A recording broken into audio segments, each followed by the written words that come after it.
Hey guys, welcome to my channel. My name is Shannon, I'm 17 years old and I have a 5-week-old baby girl called River. Some of you may know me from TikTok and I recently just hit 40k, so thank you guys so much for 40k followers on TikTok. In this video today I'm going to be talking about my birth story, and some of you may know from my TikTok I had an emergency C-section, but my baby is healthy, I'm healthy, that's all that matters. So I guess I should just get right into it. So on Wednesday I had a stretch and sweep done, and then on Thursday I lost a little bit of my mucus plug at like 4 p.m. in the evening, and then I didn't have anything for the rest of the night until Friday came along, and I started getting contractions around,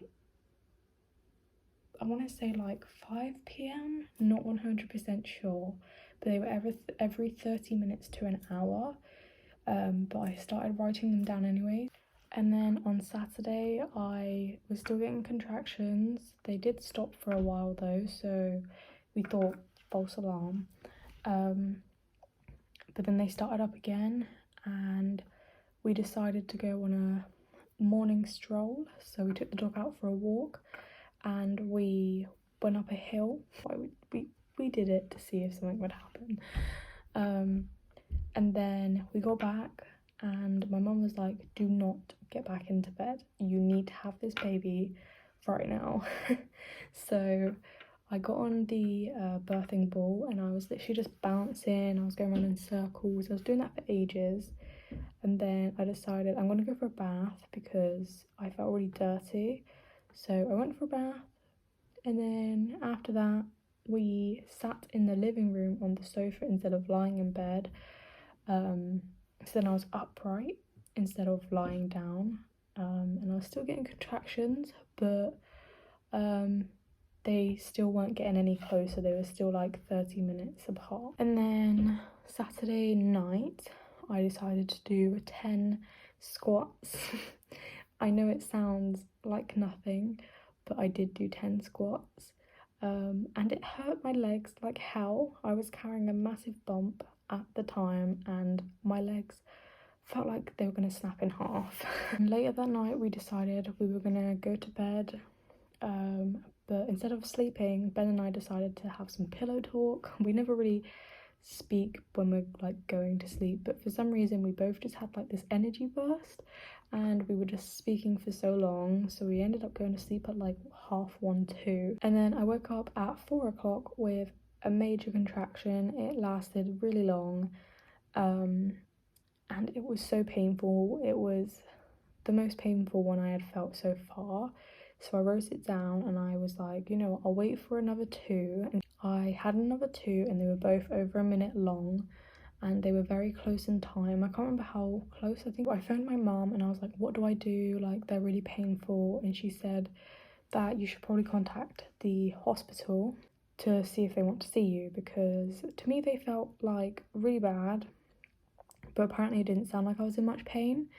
So mum just said to contact the hospital, sorry, to see if they wanted to see me and if I was to stay there. At this moment in time I hadn't felt much movement from her. She kind of stopped from like Saturday daytime onwards, so I said to the hospital on the phone that I had also had reduced movements.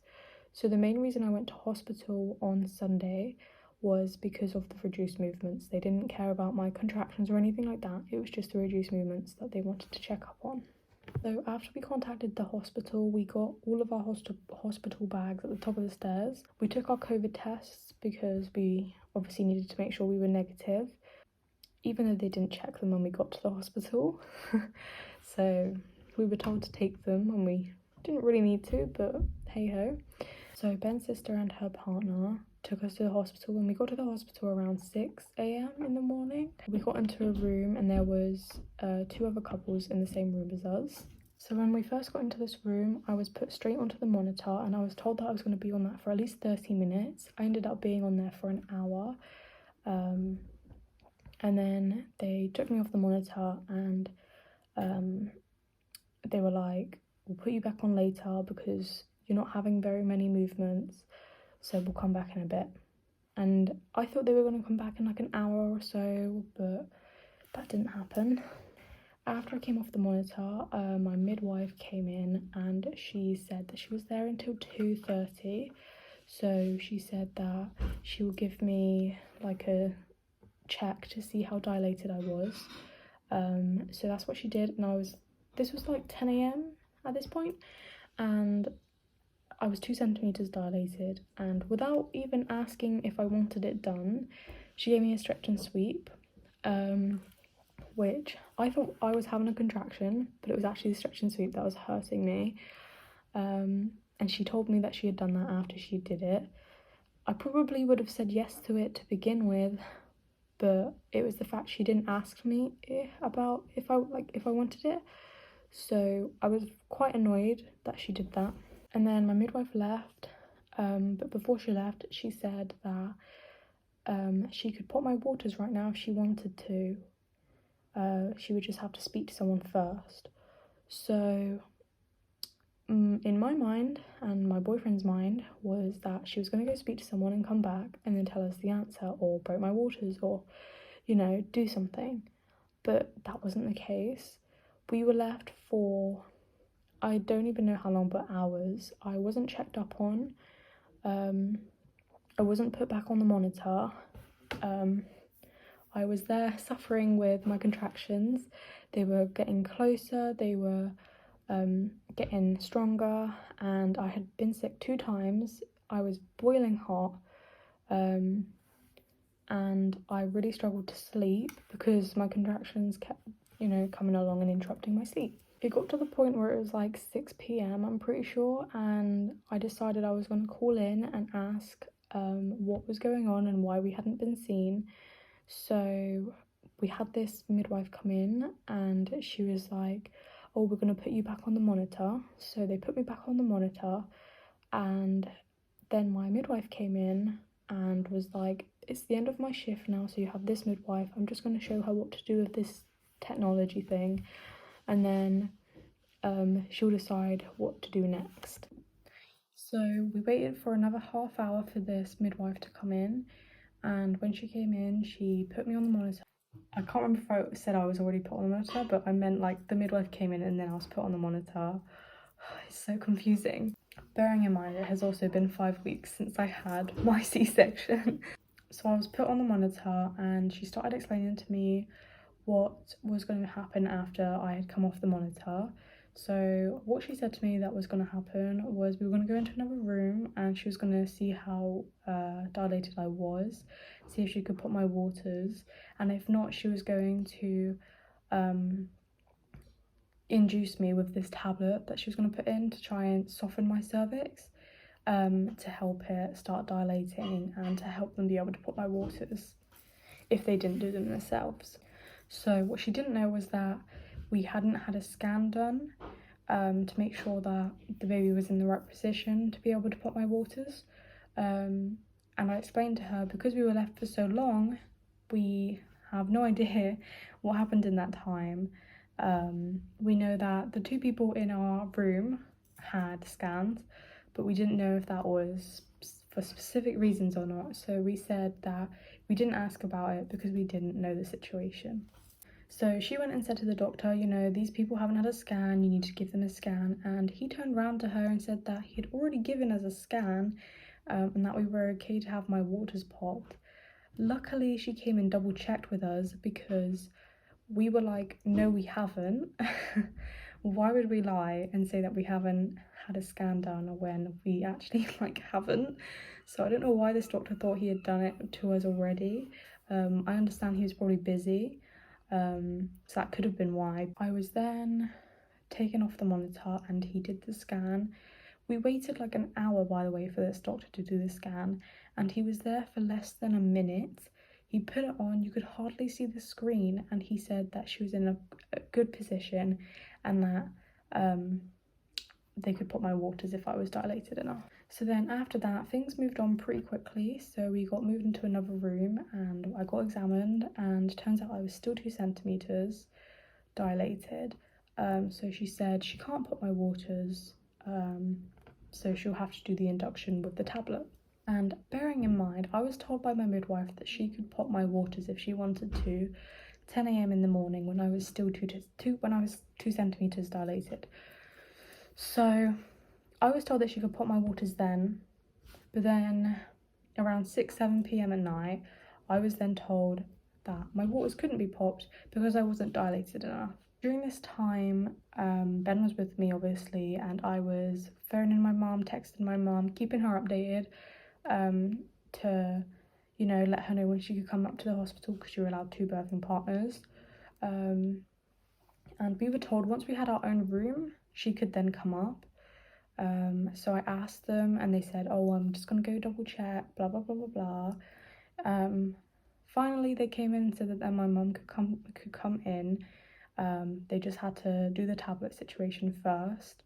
And then, yeah, it was just a waiting game for my mum. Once they put the tablet in, the woman said that the next time I could be checked down there is at 11 p.m. because they don't want to do it too much because of infections and everything.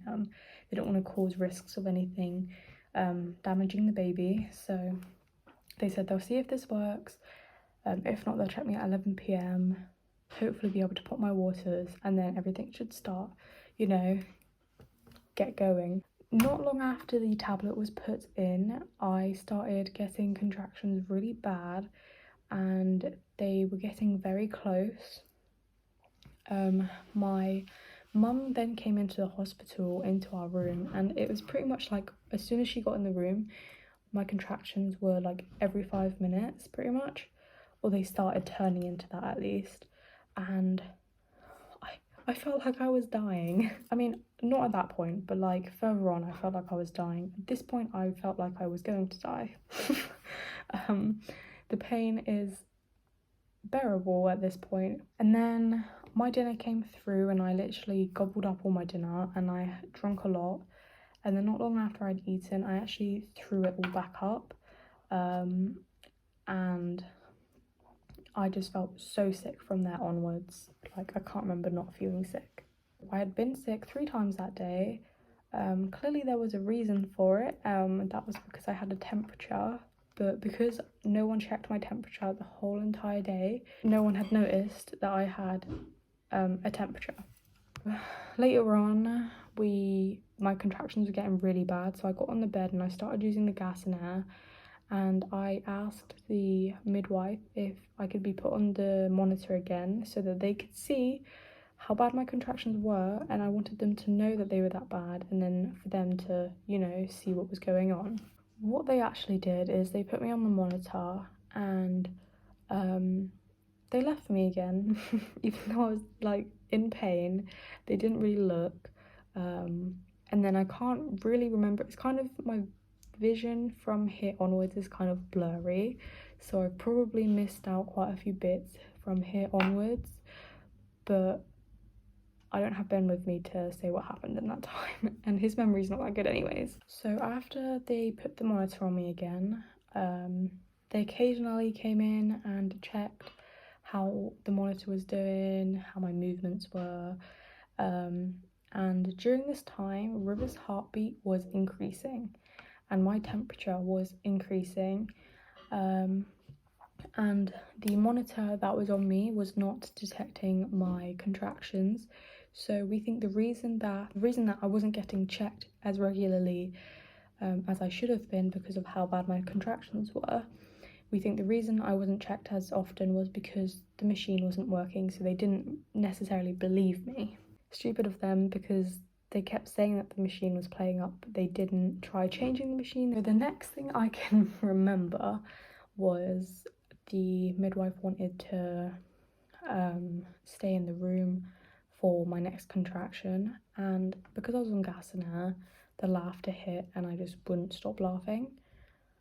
I don't know why, but I was laughing at something and I couldn't stop, and she was just kind of stood there like, oh, but come on, when's your next contraction? And then the contraction hit and straight away I stopped laughing. And then, like I said before, it's a blur. So the next thing I remember after that was kind of just like a lot of nurses, midwives, doctors in the room with me. I literally can't remember what was going on. I think it all went pretty quick, to be honest, but I just can't remember. But the next thing you know, I'm having a cannula put into me, and oh my god, that was probably worse than the contractions I was getting at the time. The whole time I was having contractions, I didn't cry, I didn't complain.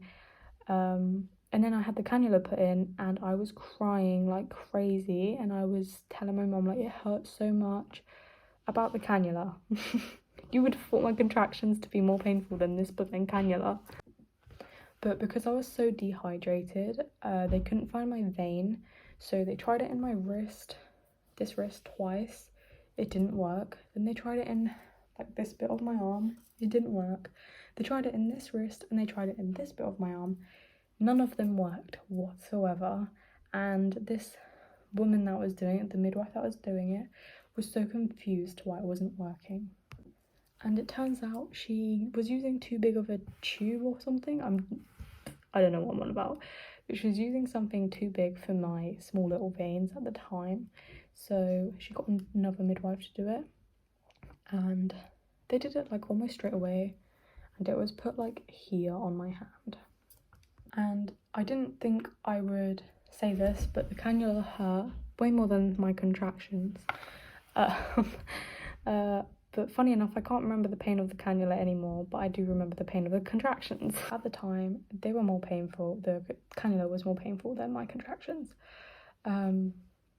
So I still had to wait till 11 p.m. to see how far along I was, even though I was literally in so much pain.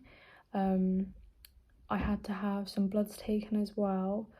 I'm trying to remember. And then they put these socks on me, and Ben was on the phone to his mum, passed his phone to my mum, and my mum said she does have the socks on. At that point, what was going through my brain was C-section. I didn't know what she has the socks on meant, but I just kind of assumed that it was a C-section. And I can't remember if I turned around to my mum at this point or if it was later on asking if I was going to have a C-section. I can't remember. During this time, let's think about the positives. I do remember most of the stuff from what I said whilst I was on gas and air. I was laughing at one point. I was turned around to Ben and I was like stroking his beard and called it bum fluff. And then my mum's shirt had like flowers on them, and apparently to me I thought that they were lions and bunnies, I think it was. Which, by the way, I do see what I was getting at, sort of. I don't see the bunnies, but I do see the lions. I get where I'm coming from. 11 p.m. came around and they checked to see how dilated I was. They were like, okay, we can pop your waters. So they popped my waters, and then that's when they found out River had actually pooed inside of me. For anyone who doesn't know, a baby pooing inside you means that the baby is stressed, and it is very bad because obviously it can then get up all into their nose and their throat, and it can block them up, and it can cause suffocation. I was told by my midwife after my C-section that a baby pooing inside you when you're overdue is normal, but in my opinion I don't think she should really say that to me, because the way the doctors were going about it showed that it wasn't normal. Once they popped my waters, they were like, oh my god, we need to talk to the doctor. So the doctor came in and I turned around to my mum and I was like, I'm gonna have a C-section, aren't I? And she said, I think so. So they spoke to a doctor, and he came in and was explaining it to me and everything. And I was supposed to go in for the C-section at 11:15, but the doctor kept saying, you know, let's wait, see what happens, let's see if she dilates more, let's wait. Even though the baby had done a poo, I had a high temperature and River's heart rate was really high. He wanted to try and drag it on as long as possible. So the next thing I remember after that is I was getting explained about the C-section by a female doctor. Luckily, she kept stopping when I had a contraction because I couldn't concentrate. But it's so funny because she was talking, stopping every like few minutes. And then I had another doctor come in and he asked me why I was crying, and I'm just here like in pain, just had a cannula put in, like it hurts, and I just found out I'm having a C-section. So yeah, definitely complaining about him because he made me feel like rubbish. And then he also put a letter in my face and was like, sign this. Like, he read it all and everything, then said, sign this. So I signed it, not knowing what it was because I was in too much pain as well as being traumatized at the fact I had to have a C-section. And he goes, do you want another copy? And I'm just here like, no, like I don't freaking care. Just get this baby out of me. So I was supposed to have the C-section at 11:15, like I said, and I ended up having the C-section around 12:15. That just says a lot. I also want to say, when Ben found out I had a C-section, he was crying and he felt like he physically couldn't be in the same room as me whilst that was happening because he thought he had killed me and killed River. He didn't understand C-section and stuff like that. So yeah.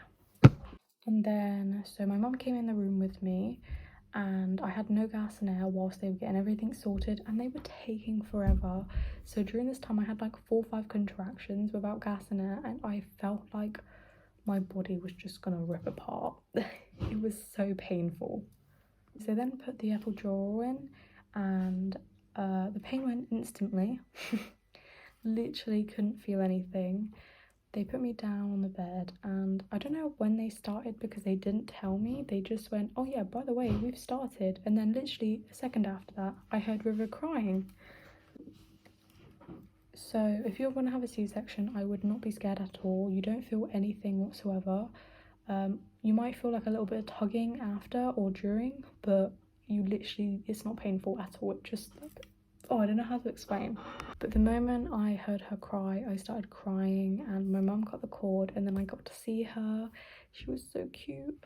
And then Ben came in and he was able to see her and then he was able to hold her. So my mum was the first one to see her and then Ben was the first one to hold her. So bloody cute. And then after that, I was put into a postnatal room and Ben and I were there Monday night and then went home on Tuesday. So yeah, that's my birth story. Sorry if the ending seemed a little bit rushed. River is on her way back, so I kind of needed to get this done and out the way. So yeah, that's why I was rushing it. But I hope I explained it well enough to you guys. I've probably missed so much out, but my baby brain is awful and it was 5 weeks ago. But thank you guys so much for watching and I hope to post another video soon. Bye!